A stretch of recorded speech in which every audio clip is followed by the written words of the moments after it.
Mesdames, Messieurs, bonsoir. Jeudi 25 janvier 2018, voici la une du journal.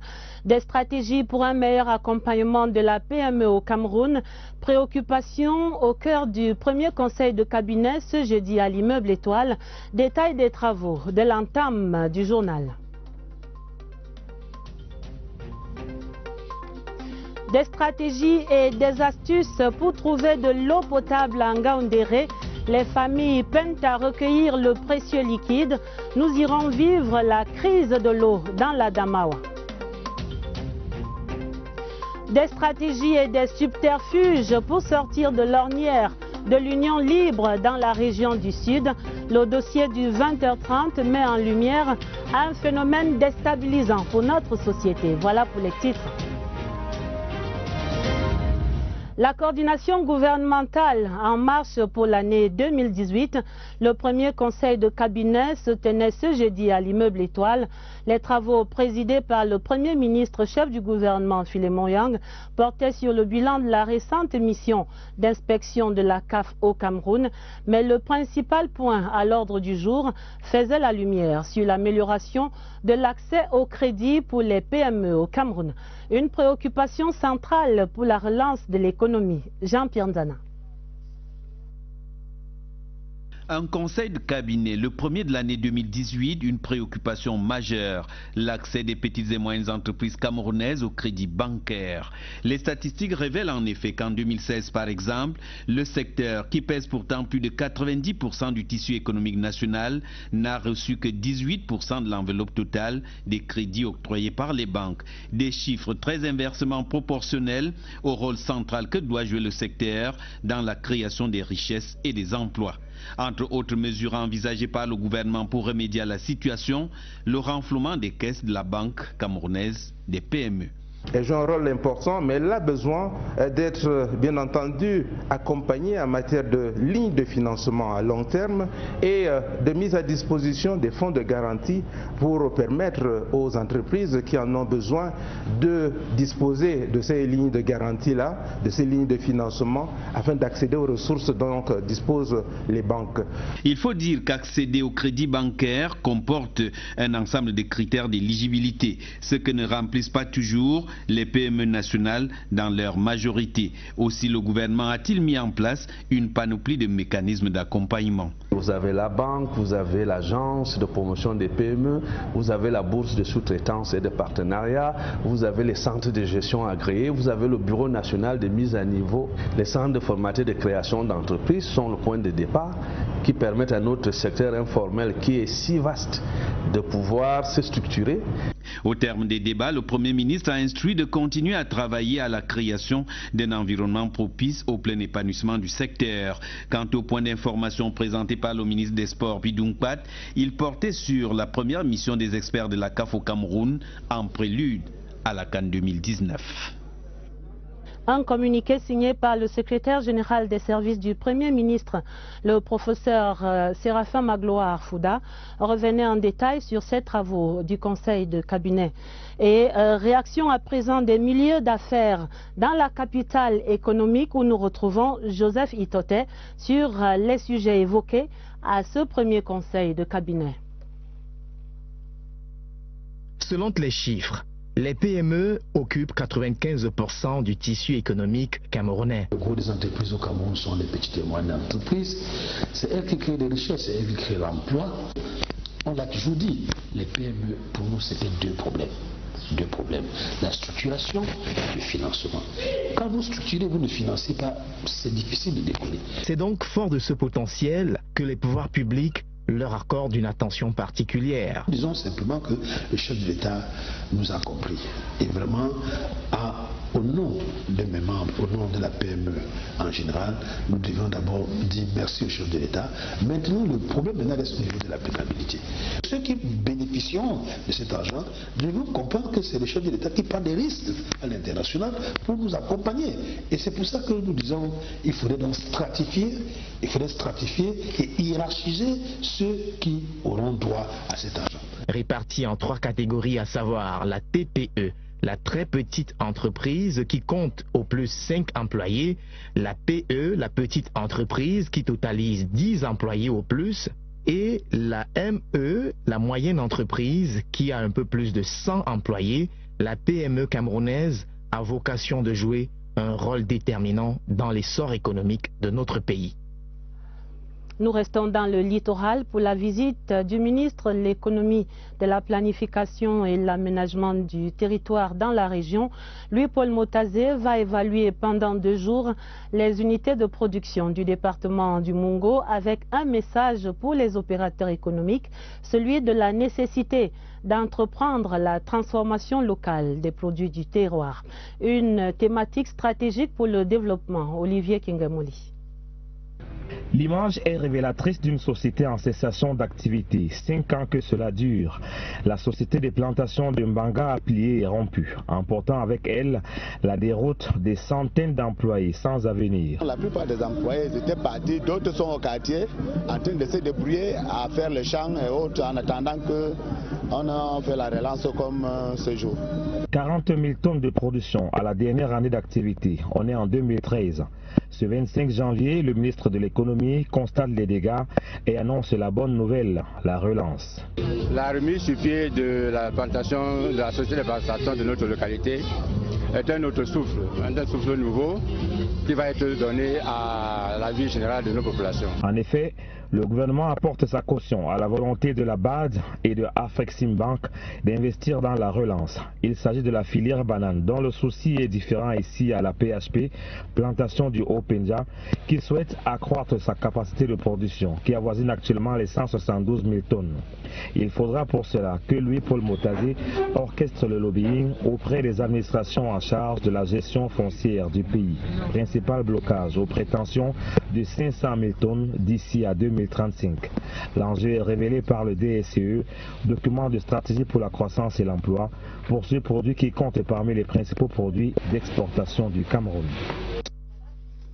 Ici à Yaoundé, le ministère des Transports prépare la Cannes 2019 avec un système de transport modernisé. L'ambition était dévoilée ce jeudi par le ministre Edgar Alain Mebengo. Il présidait la conférence annuelle de ses services.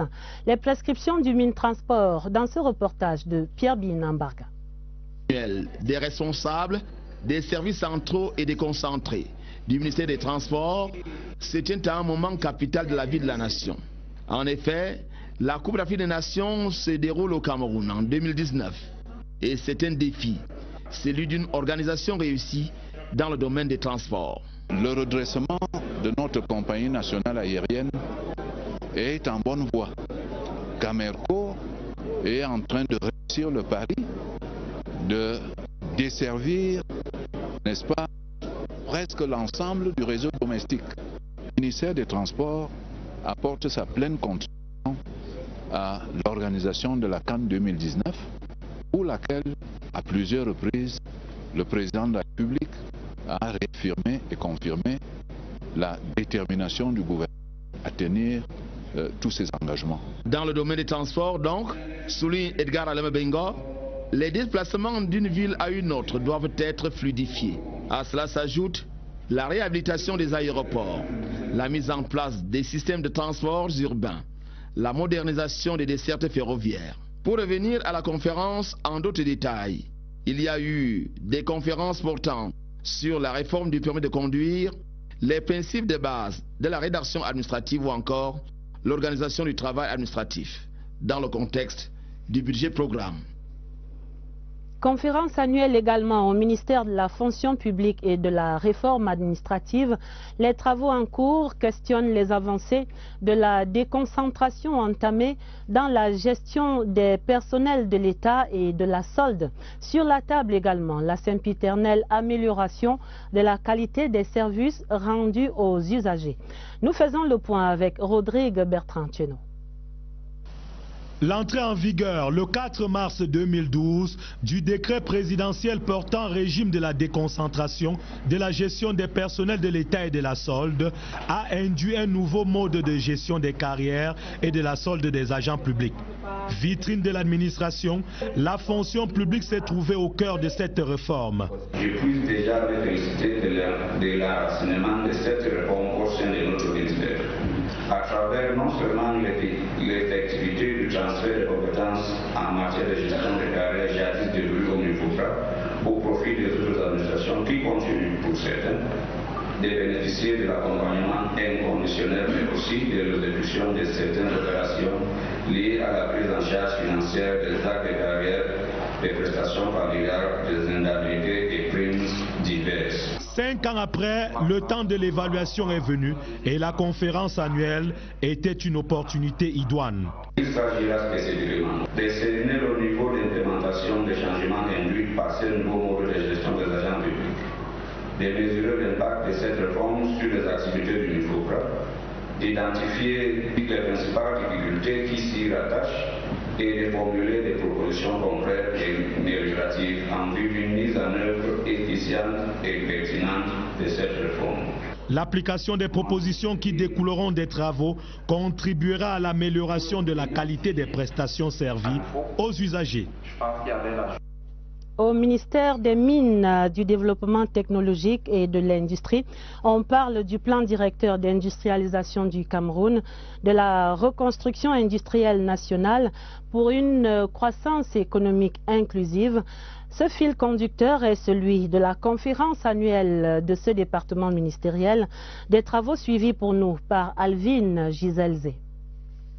L'abandon du premier plan directeur d'industrialisation juste après son adoption il y a 29 ans et la modification mondiale des bases de la compétitivité industrielle ont contribué au décrochage de l'industrie camerounaise. Vous savez simplement qu'entre-temps, le Cameroun a connu une grave crise économique dans les années 80 qui ont fait amener un recul significatif de l'industrie camerounaise qui à l'époque d'ailleurs était un des fleurons de l'industrie africaine. Le nouveau plan directeur adopté il y a un an seulement tient compte de tous ces aléas. 2018, c'est la finalisation de cette mise en œuvre, l'élaboration des textes d'application du code minier et nous devons maintenant passer à la deuxième phase qui consiste à l'élaboration de 2 lois concernant le PDI, à savoir la loi d'orientation et la loi de planification stratégique. La reconstruction de l'industrie nationale repose désormais sur ses piliers sûrs.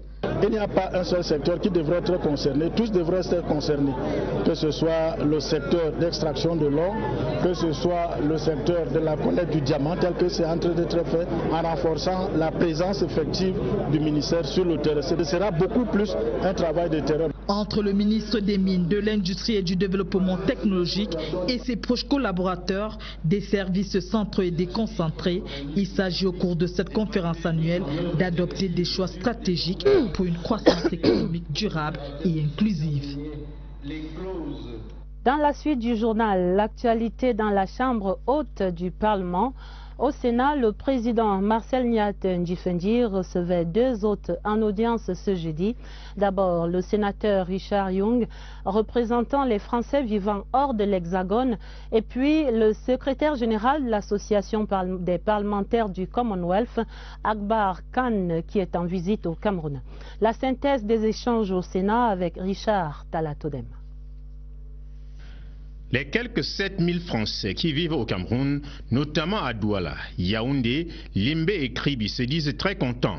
Le sénateur représentant des Français établis hors de la France, Richard Young, est venu le dire au président du Sénat, Marcel Nyat-Ndjifendi, en compagnie de l'ambassadeur de France au Cameroun, Gilles Thibault.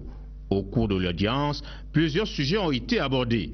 La coopération, le fonctionnement des institutions et le calendrier politique en France et au Cameroun. Nous nous réjouissons de voir que l'économie du pays est en train de redémarrer, ce qui évidemment va encourager d'autres Français à venir. Autre audience du président du Sénat ce 25 janvier 2018, celle accordée au secrétaire général de l'Association des parlementaires du Commonwealth, Akbar Khan. Pendant plus de 3 quarts d'heure, ils ont parlé du genre et de l'inclusion des jeunes dans les politiques et dans les programmes de développement. Le diplomate du Commonwealth se félicite de ce que le Cameroun ait déjà plus de 30% des femmes au Parlement et que les jeunes soient au centre des projets de gouvernement. Toutes choses qui réjouissent les sénateurs camerounais. Le secrétaire général de l'Association parlementaire du Commonwealth, Akbar Khan a également eu des entretiens avec les membres de l'association au Cameroun. Ils ont parlé des objectifs de développement durable et du rôle de la secrétaire exécutive de l'association des parlementaires du Commonwealth, la camerounaise Emilia Lifaka Munjua. Le secrétaire général de l'association des parlementaires du Commonwealth est également reçu en audience ce jeudi par le Premier ministre, chef du gouvernement, Philemon Yang. L'audience ici à l'image où M. Akbar Khan disait l'un des objectifs de sa visite, tenir d'importantes séances de travail avec la nouvelle présidente du Commonwealth Parliamentary Association, l'honorable Emilia Munjua Lifaka, les deux hommes qui ont également évoqué l'excellente collaboration et coopération entre le Cameroun et le Commonwealth of Nations. L'exemple suisse du vivre ensemble exposé ce jeudi aux étudiants de l'IRIC à Yaoundé, l'Institut des relations internationales, recevait Madame Nicoletta Mariolini, la déléguée fédérale suisse au plurilinguisme en visite au Cameroun. Elle y a donné une conférence sur le thème des langues, de la culture et de la décentralisation, des échanges qui ont conclu à la nécessité d'un consensus permanent pour bâtir toute nation multiculturelle. Eugène Bey y était pour nous. Le rendez-vous de ce jeudi à l'amphi 250 de l'ERIC était très attendu. Étudiants, enseignants et membres du corps diplomatique étaient tout oui. La déléguée fédérale suisse au plurilinguisme exposait sur le thème « Vivre ensemble, langue, culture, décentralisation, dialogue entre le Cameroun et la Suisse ». Répondant aux préoccupations de l'assistance, Nicoletta Mariolini a vanté les mérites du dialogue et du consensus. Les étudiants en sont sortis édifiés. La Suisse a cette envie de vivre ensemble. Ils ont une responsabilité partagée. Si nous, ici au Cameroun, on va avancer, il faut prendre cet exemple-là. Nous pouvons copier cet exemple-là et nous allons arriver à ça un jour, vu que nous sommes déjà en voie avec la création de la commission du bilinguisme et du multiculturalisme. Le directeur de l'IRIC, modérateur des échanges, a salué la contribution de la déléguée fédérale suisse au plurilinguisme, à la compréhension des préoccupations de l'heure au Cameroun. Pour Salomon Ehed, l'IRIC est resté fidèle à sa vocation. C'est un enrichissement pour l'IRIC dans ses travaux de recherche, dans ses enseignements et puis dans la culture qu'elle envoie non seulement au plan national, au monde entier, un bel exemple du vivre ensemble. Avec la Suisse, le Cameroun trouve un partenaire sûr en matière de promotion du multiculturalisme. Ne dit-on pas qui s'assemble se ressemble. Une autre institution dans l'actualité, l'ENAM, l'École nationale d'administration et de magistrature du Cameroun et l'École nationale d'administration de Paris renouvelaient récemment leur plateforme de coopération dans la capitale française. Une coopération académique établie depuis 2014 sur les plans diplomatiques et pédagogiques. Et cette étape-ci ouvre de nouvelles perspectives de coopération pour les 3 prochaines années.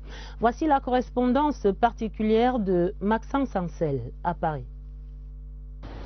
Le renouvellement de la convention de partenariat ENAM-ENA a été signé dans les locaux de l'ENA entre les directeurs des deux écoles, Patrick Gérard pour l'ENA et Linus Menjana pour l'ENAM, en présence de l'ambassadeur du Cameroun en France, Samuel Vondo Ayolo, démontrant ainsi toute l'importance que le Cameroun accorde à ce partenariat.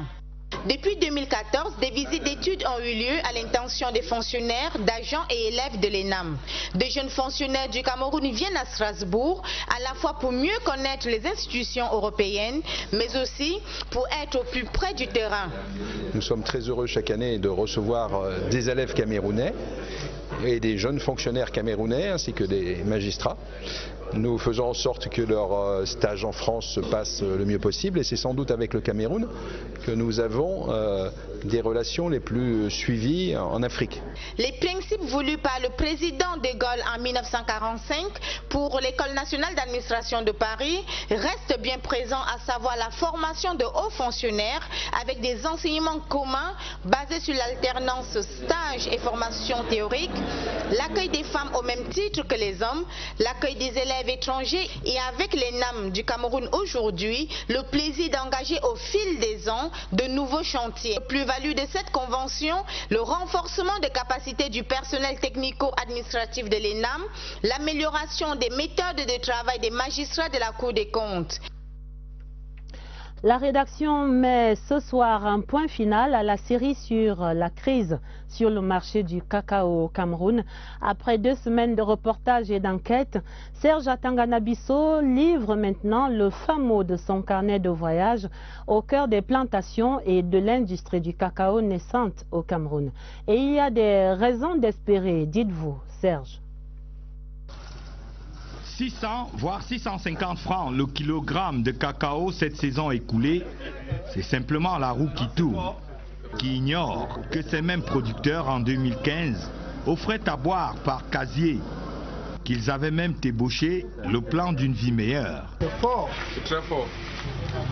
Depuis novembre, qu'on a fini de travailler, le patron du cacao est parti au magasin, nous sommes toujours là pour attendre l'argent. Le cacao a des cycles. Un coup ça va, le lendemain ça chauffe. Les pistes à explorer le sont déjà, pour que ça change, par la constitution de coopératives, mais pas seulement. Depuis que nous avons réussi l'immatriculation de notre coopérative, et donc lorsqu'une coopérative est en règle aujourd'hui, elle peut se tourner vers l'État pour que l'État leur donne un certain nombre d'appuis.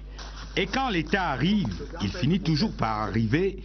Assurez-vous que votre cacao ne fait pas cavalier seul. Ici, le citron, un bon filon. Non seulement le citron, vous allez le vendre, mais aussi vous n'allez pas acheter beaucoup de disband, bref, beaucoup de produits toxiques et vous pouvez aller vers un cacao bio. Plus loin, palmeraie, manioc. Surcroît de travail assurément. Voilà pourquoi renouveler le capital humain. La moyenne d'âge actuelle va chercher dans les 50-60 ans. Aspect trop vieux. Le planteur est vieux, le verger est vieux.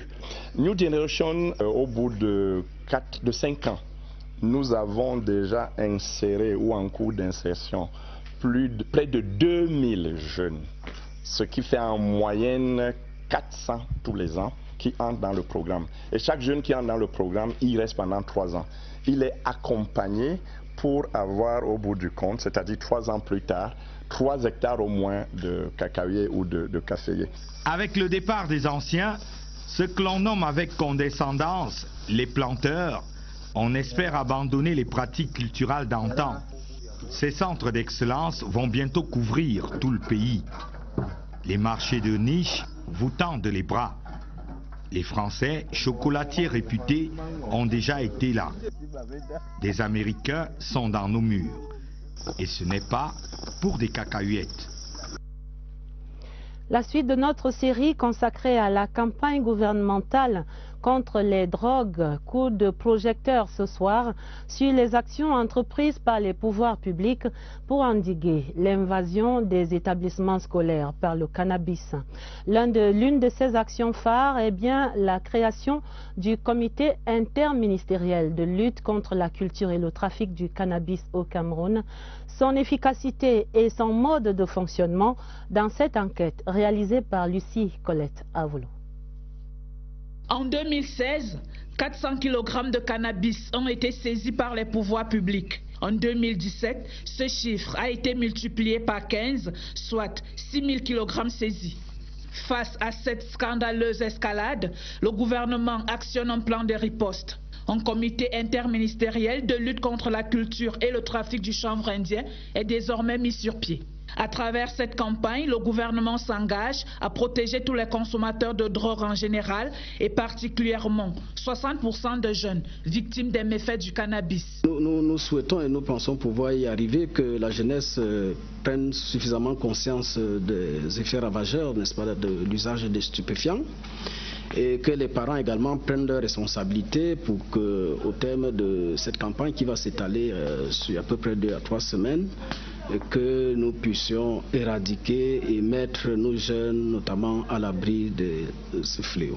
Si la région de l'Ouest est le principal foyer d'éclosion de la culture du cannabis, La stratégie gouvernementale prévoit des activités alternatives. Un certain nombre de départements ministériels, notamment le ministère de l'Agriculture et du Développement rural et le ministère de l'Élevage, ont mis en place un certain nombre de programmes pour permettre à ces jeunes qui s'adonnent à cette pratique de trouver là, n'est-ce pas, l'occasion d'exercer des activités licites et autant générateurs de revenus que le cannabis qu'ils vendent en ce moment.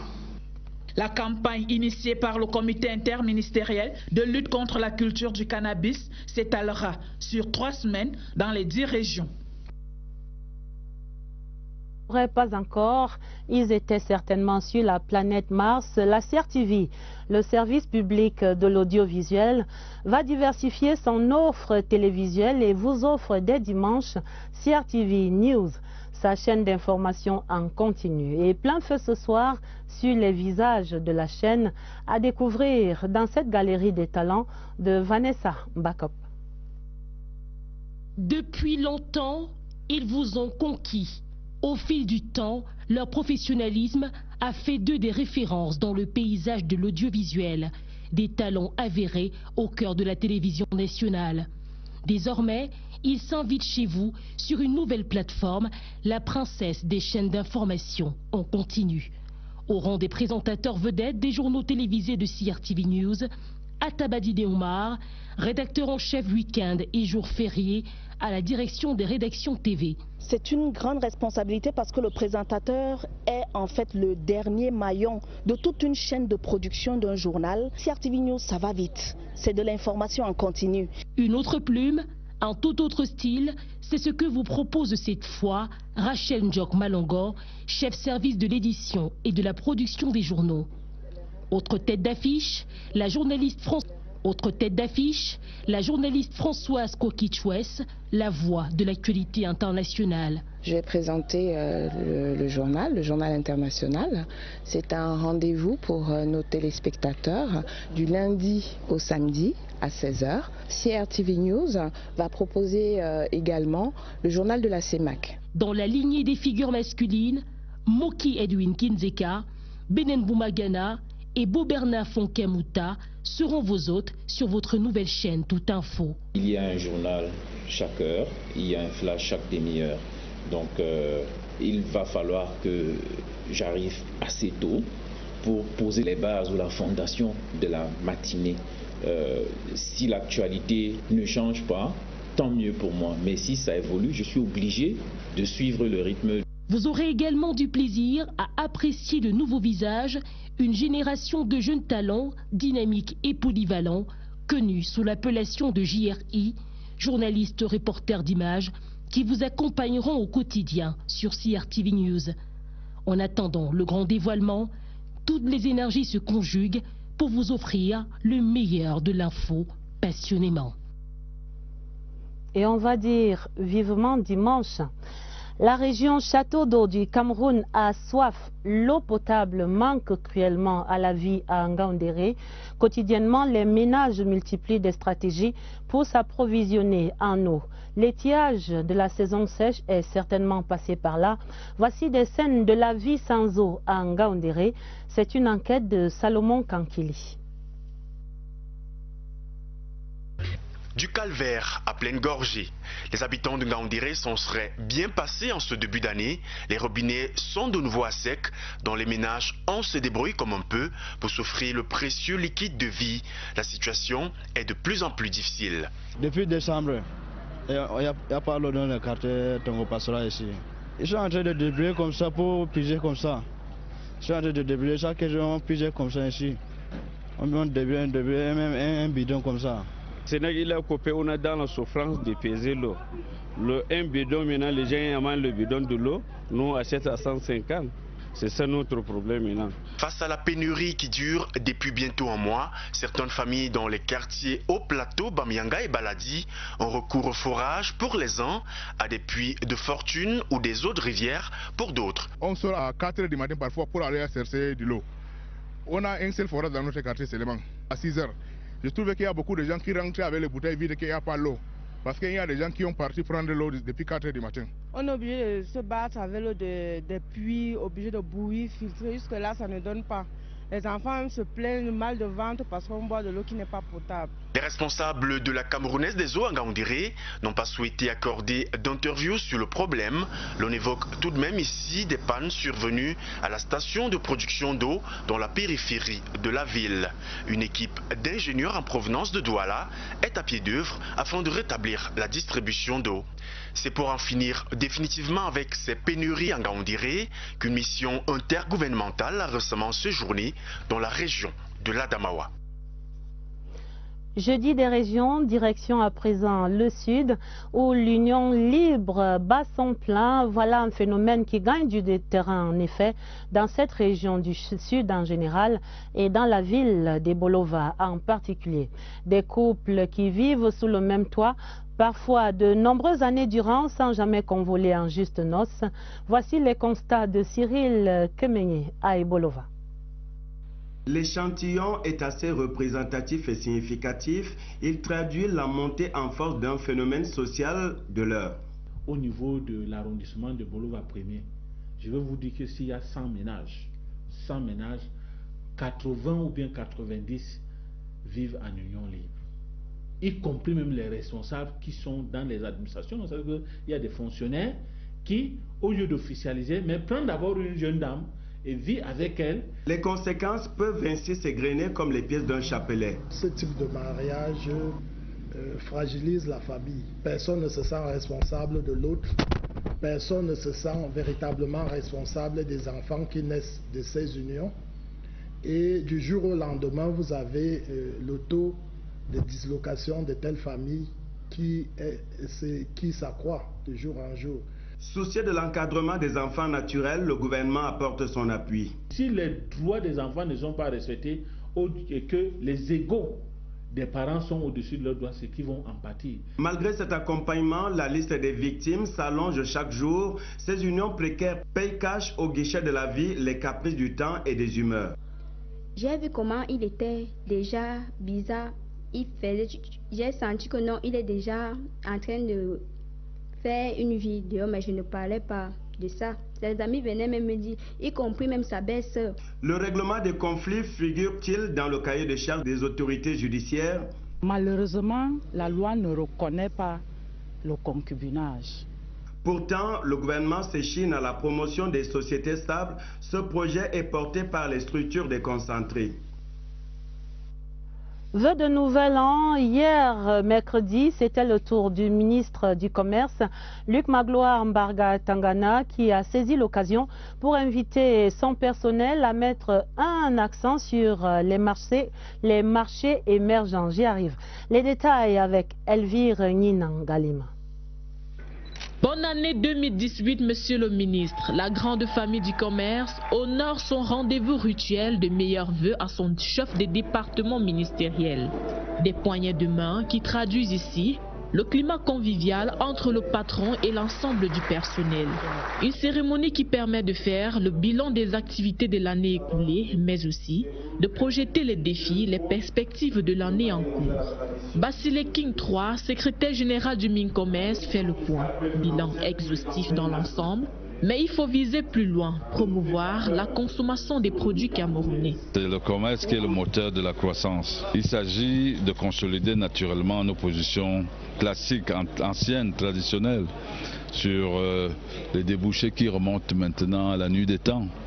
Mais il s'agit également de viser les marchés émergents, parce que ces marchés ont un potentiel de développement, ces marchés sont solides. Une manifestation sobre et festive qui a connu la participation d'artistes et comédiens de renom. On disait également bonne année à Monsieur le ministre de l'Habitat et du Développement urbain, Jean-Claude Mbouenchou, et à Madame le secrétaire d'État Rose Dibon. C'était hier mercredi les vœux de leurs collaborateurs.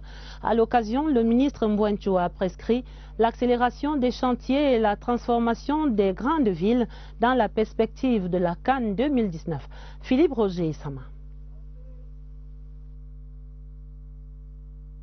Les défis qui interpellent le ministère de l'Habitat et du Développement urbain en 2018 sont nombreux. Fondés sur les succès de 2017 tels que rappelés par son secrétaire général, cette circonstance de présentation des vœux est une occasion de remobilisation des troupes.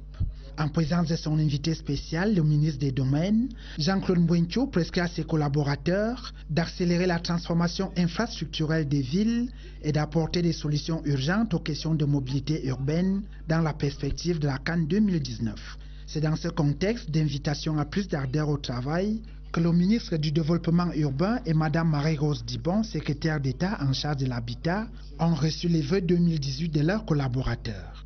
En toute convivialité et sous la conduite du secrétaire général, aux responsables et agents, ainsi que les dirigeants des administrations sous tutelle, se sont succédés pour dire « Bonne année, Monsieur le ministre ». Dans l'actualité internationale, le Libéria qui se projette après la prestation de serment de George Weah lundi. Le nouveau président de la République a accordé une interview exclusive aux envoyés spéciaux de la CRTV à Monrovia et Mr. George dit porter le Cameroun dans son cœur toujours. Des souvenirs que je vous propose d'entendre dans cette interview réalisée par Séverin Alégambélé, l'envoyé spécial de la CRTV. Déjà, je dis merci au peuple libérien et tout ils ont fait aujourd'hui. On est arrivé à montrer notre président devant le monde entier. C'était pas facile, c'était très difficile. Après le premier tour, on a vu des gens qui ont été à la Cour suprême pour arrêter même l'élection. Mais grâce à le peuple, grâce à la paix, on a suivi le procès, le Cour suprême, et les choses de Libéria ils demandent c'est pour aller aux élections. Et on a vu des chances pour partir au deuxième tour et les Libériens ils sont gagnés. Mais moi je suis très fier, je suis très content pour ce service, cette chance qu'il m'a donnée pour faire des choses et il veut faire. Grâce à Cameroun aujourd'hui, je suis quelqu'un, on ne peut pas cacher ça. Paul Biya, c'est mon papa. Je souhaite la paix pour le Cameroun. Je souhaite la paix, c'est très important. C'est un beau pays, c'est un pays qui est très important. Quelle que soit la situation, il faut tout faire pour maintenir la paix au Cameroun.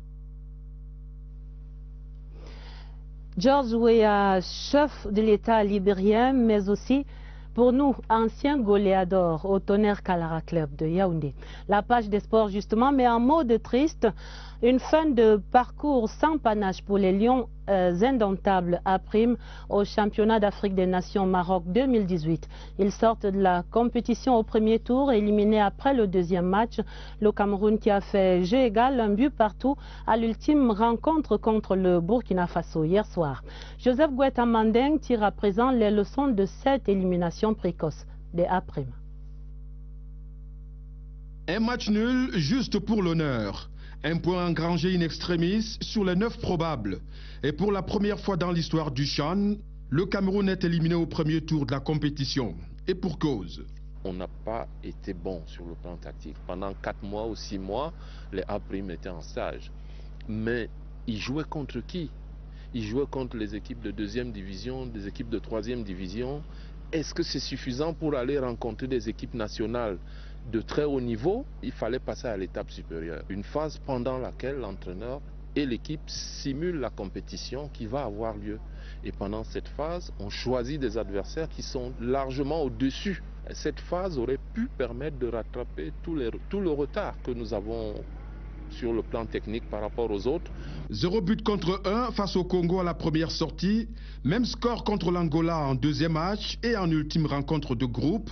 Les Lions indomptables A' font match nul, 1 but partout contre les étalons du Burkina Faso. Un bilan négatif qu'il faut améliorer dans l'avenir.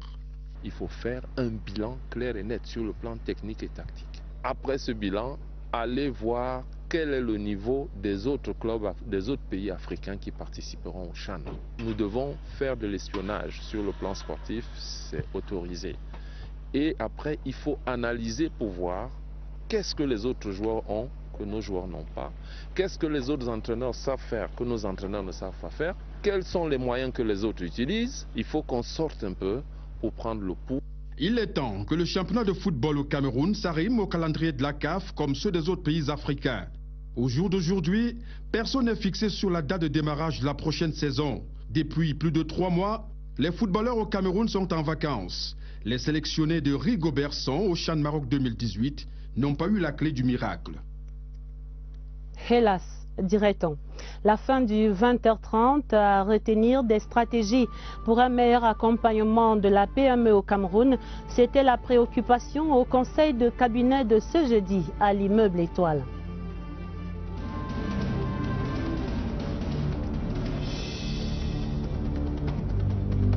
Des stratégies et des astuces également pour trouver de l'eau potable en Ngaoundéré.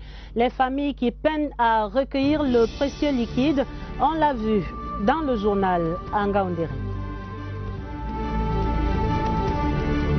Et puis des stratégies et des subterfuges pour sortir de l'ornière de l'Union libre dans la région du Sud. C'était à Ebolova les constats de nos correspondants permanents. Et ce qui signe la fin de ce 20h30, une édition préparée avec la collaboration de Eugène Bey. Vous aurez d'autres informations à minuit avec Nicole Doudou et Elvis Teke, à retrouver immédiatement après le journal Espace Politique. Et pour les éditions du week-end dès demain, vous serez sur le 20h30 avec Karine Olive Yabit. D'avance, très bon week-end et à lundi 20h30. Mais surtout, prenez rendez-vous pour le dévoilement de CRTV News dimanche à 9h. Excellent week-end.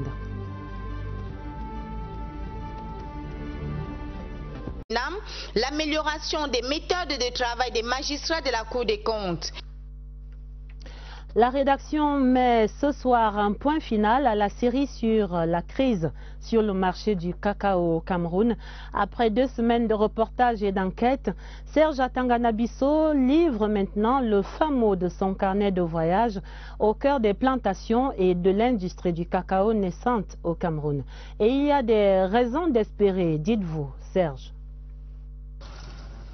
600 voire 650 francs le kilogramme de cacao cette saison écoulée, c'est simplement la roue qui tourne, qui ignore que ces mêmes producteurs en 2015 offraient à boire par casier, qu'ils avaient même débauché le plan d'une vie meilleure. C'est fort, c'est très fort. Depuis novembre, qu'on a fini de travailler, le patron du cacao est parti au magasin, nous sommes toujours là pour attendre l'argent. Le cacao a des cycles. Un coup ça va, le lendemain ça chauffe.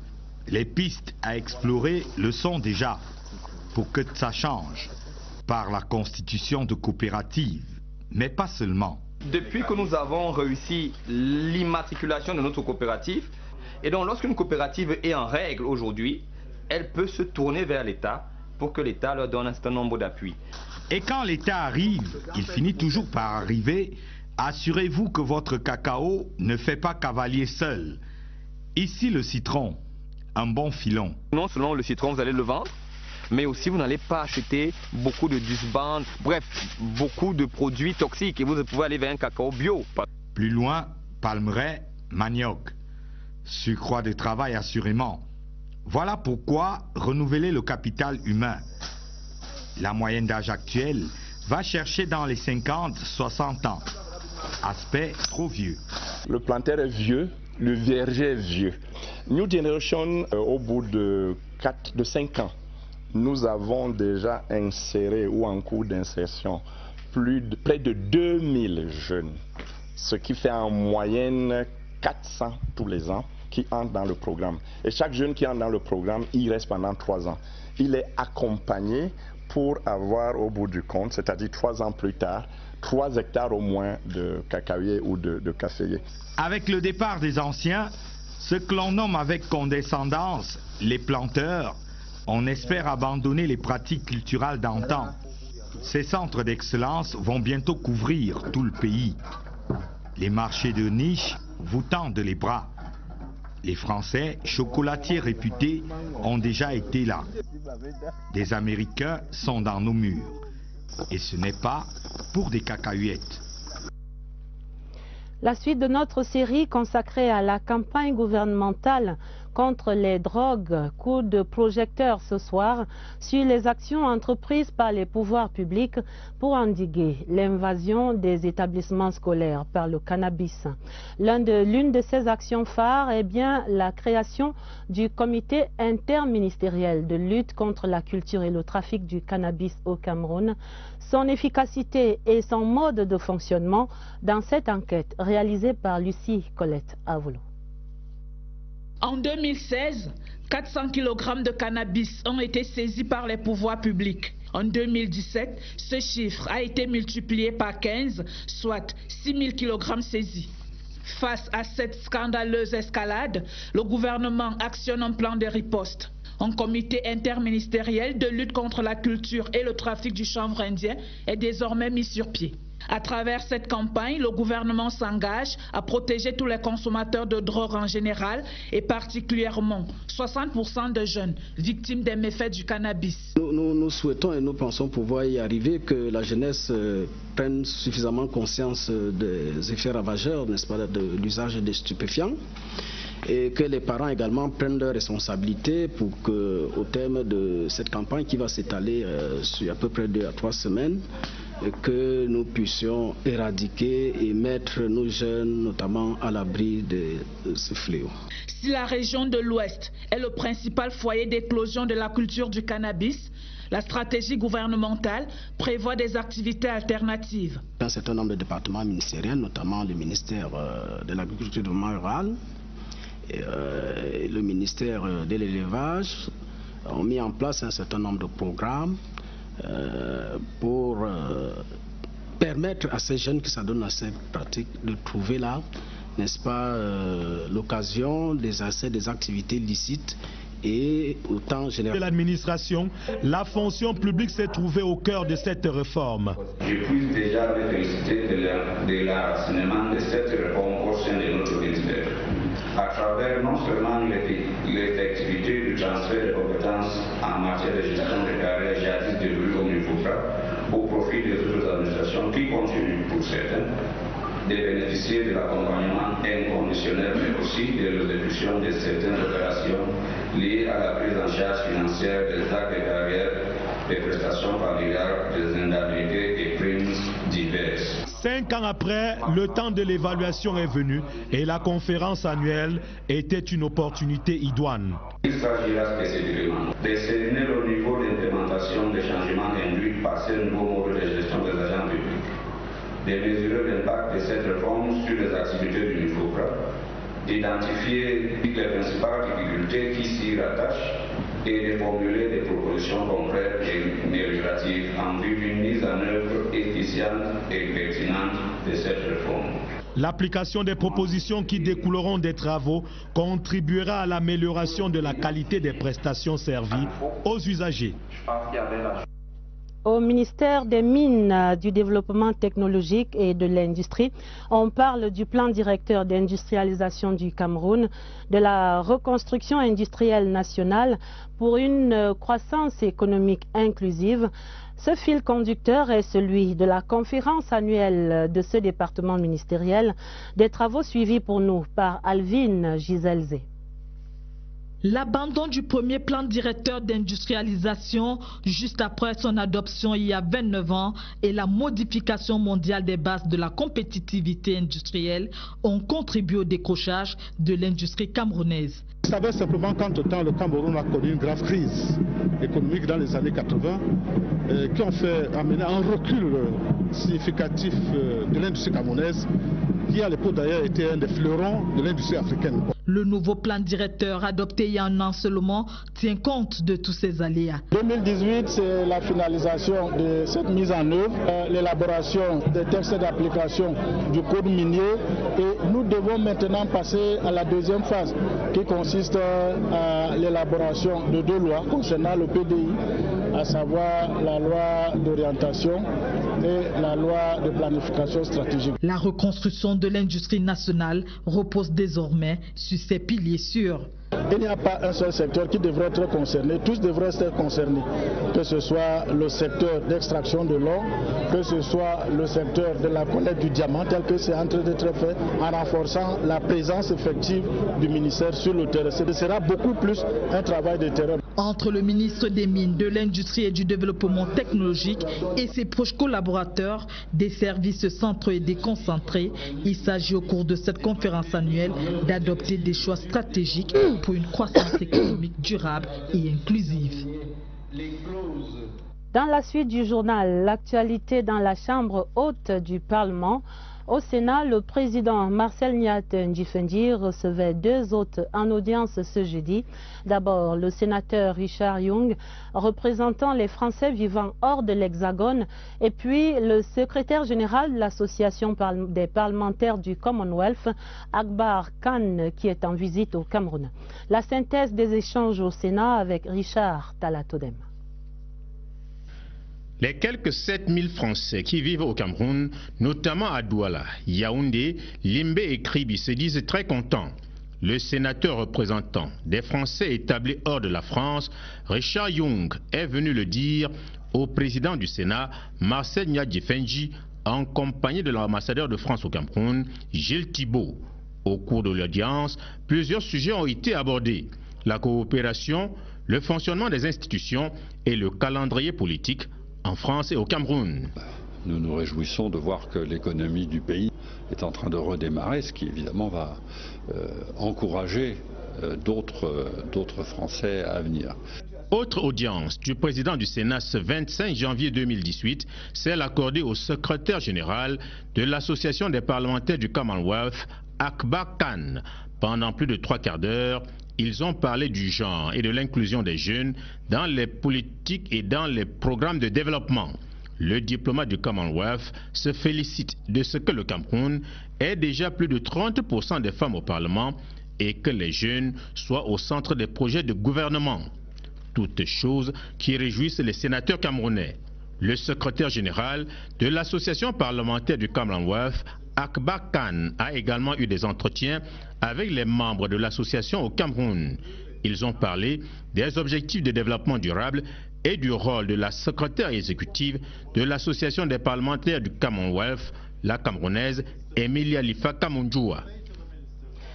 Le secrétaire général de l'Association des parlementaires du Commonwealth est également reçu en audience ce jeudi par le Premier ministre, chef du gouvernement, Philemon Young. L'audience ici à l'image où M. Akbar Khan disait l'un des objectifs de sa visite, tenir d'importantes séances de travail avec la nouvelle présidente du Commonwealth Parliamentary Association, l'honorable Emilia Monjoa Lifaka. Les deux hommes qui ont également évoqué l'excellente collaboration et coopération entre le Cameroun et le Commonwealth of Nations.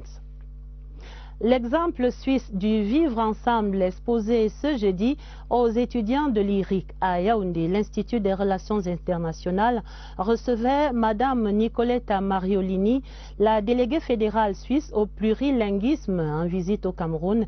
Elle y a donné une conférence sur le thème des langues, de la culture et de la décentralisation, des échanges qui ont conclu à la nécessité d'un consensus permanent pour bâtir toute nation multiculturelle. Eugène Bey y était pour nous. Le rendez-vous de ce jeudi à l'amphi 250 de l'ERIC était très attendu. Étudiants, enseignants et membres du corps diplomatique étaient tout oui. La déléguée fédérale suisse au plurilinguisme exposait sur le thème « Vivre ensemble, langue, culture, décentralisation, dialogue entre le Cameroun et la Suisse ». Répondant aux préoccupations de l'assistance, Nicoletta Mariolini a vanté les mérites du dialogue et du consensus. Les étudiants en sont sortis édifiés. La Suisse a cette envie de vivre ensemble. Ils ont une responsabilité partagée. Si nous, ici au Cameroun, on va avancer, il faut prendre cet exemple-là. Nous pouvons copier cet exemple-là et nous allons arriver à ça un jour, vu que nous sommes déjà en voie avec la création de la commission du bilinguisme et du multiculturalisme. Le directeur de l'IRIC, modérateur des échanges, a salué la contribution de la déléguée fédérale suisse au plurilinguisme, à la compréhension des préoccupations de l'heure au Cameroun. Pour Salomon Ehet, l'IRIC est resté fidèle à sa vocation. C'est un enrichissement pour l'IRIC dans ses travaux de recherche, dans ses enseignements et puis dans la culture qu'elle envoie non seulement au plan national, au monde entier, un bel exemple du vivre ensemble. Avec la Suisse, le Cameroun trouve un partenaire sûr en matière de promotion du multiculturalisme. Ne dit-on pas qui s'assemble se ressemble. Une autre institution dans l'actualité, l'ENAM, l'École nationale d'administration et de magistrature du Cameroun et l'École nationale d'administration de Paris renouvelaient récemment leur plateforme de coopération dans la capitale française. Une coopération académique établie depuis 2014 sur les plans diplomatiques et pédagogiques, et cette étape-ci ouvre de nouvelles perspectives de coopération pour les 3 prochaines années. Voici la correspondance particulière de Maxence Ancel à Paris. Le renouvellement de la convention de partenariat ENAM-ENA a été signé dans les locaux de l'ENA entre les directeurs des 2 écoles, Patrick Gérard pour l'ENA et Linus Menjana pour l'ENAM, en présence de l'ambassadeur du Cameroun en France, Samuel Vondo Ayolo, démontrant ainsi toute l'importance que le Cameroun accorde à ce partenariat. Depuis 2014, des visites d'études ont eu lieu à l'intention des fonctionnaires, d'agents et élèves de l'ENAM. De jeunes fonctionnaires du Cameroun viennent à Strasbourg, à la fois pour mieux connaître les institutions européennes, mais aussi pour être au plus près du terrain. Nous sommes très heureux chaque année de recevoir des élèves camerounais et des jeunes fonctionnaires camerounais ainsi que des magistrats. Nous faisons en sorte que leur stage en France se passe le mieux possible et c'est sans doute avec le Cameroun que nous avons des relations les plus suivies en Afrique.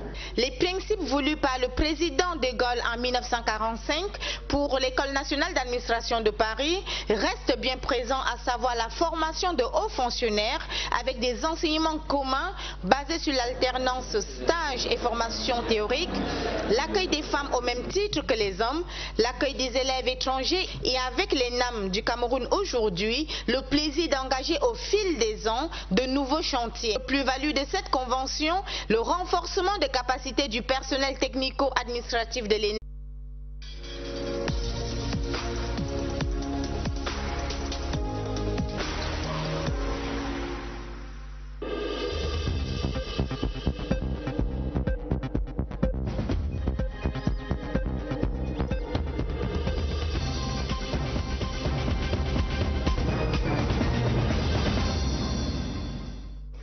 Mesdames, Messieurs, bonsoir. Jeudi 25 janvier 2018, voici la une du journal. Des stratégies pour un meilleur accompagnement de la PME au Cameroun. Préoccupation au cœur du premier conseil de cabinet ce jeudi à l'immeuble Étoile. Détail des travaux de l'entame du journal. Des stratégies et des astuces pour trouver de l'eau potable à Ngaoundéré. Les familles peinent à recueillir le précieux liquide. Nous irons vivre la crise de l'eau dans la Damawa. Des stratégies et des subterfuges pour sortir de l'ornière de l'Union libre dans la région du Sud. Le dossier du 20h30 met en lumière un phénomène déstabilisant pour notre société. Voilà pour les titres. La coordination gouvernementale en marche pour l'année 2018, le premier conseil de cabinet se tenait ce jeudi à l'immeuble Étoile. Les travaux présidés par le Premier ministre chef du gouvernement Philémon Yang portaient sur le bilan de la récente mission d'inspection de la CAF au Cameroun. Mais le principal point à l'ordre du jour faisait la lumière sur l'amélioration de l'accès au crédit pour les PME au Cameroun. Une préoccupation centrale pour la relance de l'économie. Jean-Pierre Nzana. Un conseil de cabinet, le premier de l'année 2018, une préoccupation majeure, l'accès des petites et moyennes entreprises camerounaises au crédit bancaire. Les statistiques révèlent en effet qu'en 2016, par exemple, le secteur, qui pèse pourtant plus de 90% du tissu économique national, n'a reçu que 18% de l'enveloppe totale des crédits octroyés par les banques. Des chiffres très inversement proportionnels au rôle central que doit jouer le secteur dans la création des richesses et des emplois. Entre autres mesures envisagées par le gouvernement pour remédier à la situation, le renflouement des caisses de la Banque camerounaise des PME. Elle joue un rôle important, mais elle a besoin d'être bien entendu accompagnée en matière de lignes de financement à long terme et de mise à disposition des fonds de garantie pour permettre aux entreprises qui en ont besoin de disposer de ces lignes de garantie-là, de ces lignes de financement, afin d'accéder aux ressources dont disposent les banques. Il faut dire qu'accéder au crédit bancaire comporte un ensemble de critères d'éligibilité, ce que ne remplissent pas toujours les PME nationales dans leur majorité. Aussi, le gouvernement a-t-il mis en place une panoplie de mécanismes d'accompagnement. Vous avez la banque, vous avez l'agence de promotion des PME, vous avez la bourse de sous-traitance et de partenariat, vous avez les centres de gestion agréés, vous avez le bureau national de mise à niveau. Les centres de formaté de création d'entreprises sont le point de départ qui permettent à notre secteur informel qui est si vaste de pouvoir se structurer. Au terme des débats, le Premier ministre a instruit de continuer à travailler à la création d'un environnement propice au plein épanouissement du secteur. Quant au point d'information présenté par le ministre des Sports, Bidung Pat, il portait sur la première mission des experts de la CAF au Cameroun en prélude à la CAN 2019. Un communiqué signé par le secrétaire général des services du Premier ministre, le professeur Séraphin Magloire Fouda, revenait en détail sur ces travaux du Conseil de cabinet. Et réaction à présent des milieux d'affaires dans la capitale économique où nous retrouvons Joseph Itoté sur les sujets évoqués à ce premier Conseil de cabinet. Selon les chiffres, les PME occupent 95% du tissu économique camerounais. Le gros des entreprises au Cameroun sont les petites et moyennes entreprises. C'est elles qui créent des richesses, c'est elles qui créent l'emploi. On l'a toujours dit, les PME, pour nous, c'était deux problèmes. Deux problèmes. La structuration et le financement. Quand vous structurez, vous ne financez pas, c'est difficile de décoller. C'est donc fort de ce potentiel que les pouvoirs publics leur accorde une attention particulière. Disons simplement que le chef de l'État nous a compris et vraiment au nom de mes membres, au nom de la PME en général, nous devions d'abord dire merci au chef de l'État. Maintenant, le problème reste au niveau de l'applicabilité. Ceux qui bénéficient de cet argent devons comprendre que c'est le chef de l'État qui prend des risques à l'international pour nous accompagner. Et c'est pour ça que nous disons qu'il faudrait donc stratifier et hiérarchiser ceux qui auront droit à cet argent. Répartis en trois catégories, à savoir la TPE, la très petite entreprise qui compte au plus 5 employés, la PE, la petite entreprise qui totalise 10 employés au plus, et la ME, la moyenne entreprise qui a un peu plus de 100 employés. La PME camerounaise a vocation de jouer un rôle déterminant dans l'essor économique de notre pays. Nous restons dans le littoral pour la visite du ministre de l'économie, de la planification et l'aménagement du territoire dans la région. Louis-Paul Motazé va évaluer pendant 2 jours les unités de production du département du Mungo avec un message pour les opérateurs économiques, celui de la nécessité d'entreprendre la transformation locale des produits du terroir. Une thématique stratégique pour le développement. Olivier Kingamoli. L'image est révélatrice d'une société en cessation d'activité. 5 ans que cela dure. La société des plantations de Mbanga a plié et rompu, emportant avec elle la déroute des centaines d'employés sans avenir. La plupart des employés étaient partis, d'autres sont au quartier en train de se débrouiller à faire le champ et autres en attendant qu'on a fait la relance comme ce jour. 40 000 tonnes de production à la dernière année d'activité. On est en 2013. Ce 25 janvier, le ministre de l'économie constate les dégâts et annonce la bonne nouvelle, la relance. La remise sur pied de la plantation, de la société de plantation de notre localité est un autre souffle, un souffle nouveau qui va être donné à la vie générale de nos populations. En effet, le gouvernement apporte sa caution à la volonté de la BAD et de Afreximbank d'investir dans la relance. Il s'agit de la filière banane dont le souci est différent ici à la PHP, plantation du Haut-Pendja, qui souhaite accroître sa capacité de production qui avoisine actuellement les 172 000 tonnes. Il faudra pour cela que Louis-Paul Motazé orchestre le lobbying auprès des administrations en charge de la gestion foncière du pays. Principal blocage aux prétentions de 500 000 tonnes d'ici à 2035. L'enjeu est révélé par le DSCE, document de stratégie pour la croissance et l'emploi, pour ce produit qui compte parmi les principaux produits d'exportation du Cameroun. Ici à Yaoundé, le ministère des Transports prépare la Cannes 2019 avec un système de transport modernisé. L'ambition était dévoilée ce jeudi par le ministre Edgar Alain Mebengo. Il présidait la conférence annuelle de ses services. Les prescriptions du Minetransport dans ce reportage de Pierre Binambarga. Des responsables des services centraux et déconcentrés du ministère des Transports se tient à un moment capital de la vie de la nation. En effet, la Coupe d'Afrique des Nations se déroule au Cameroun en 2019 et c'est un défi, celui d'une organisation réussie dans le domaine des transports. Le redressement de notre compagnie nationale aérienne est en bonne voie. Camerco est en train de réussir le pari de desservir, n'est-ce pas, presque l'ensemble du réseau domestique.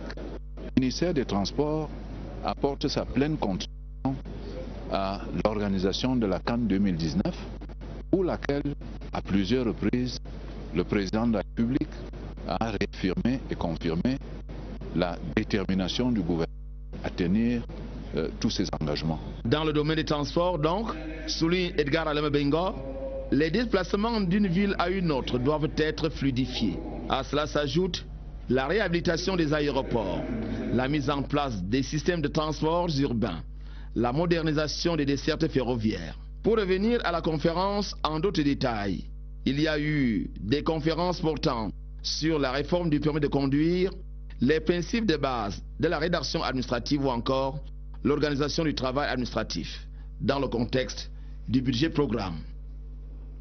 Conférence annuelle également au ministère de la fonction publique et de la réforme administrative. Les travaux en cours questionnent les avancées de la déconcentration entamée dans la gestion des personnels de l'État et de la solde. Sur la table également, la sempiternelle amélioration de la qualité des services rendus aux usagers. Nous faisons le point avec Rodrigue Bertrand-Tchenou.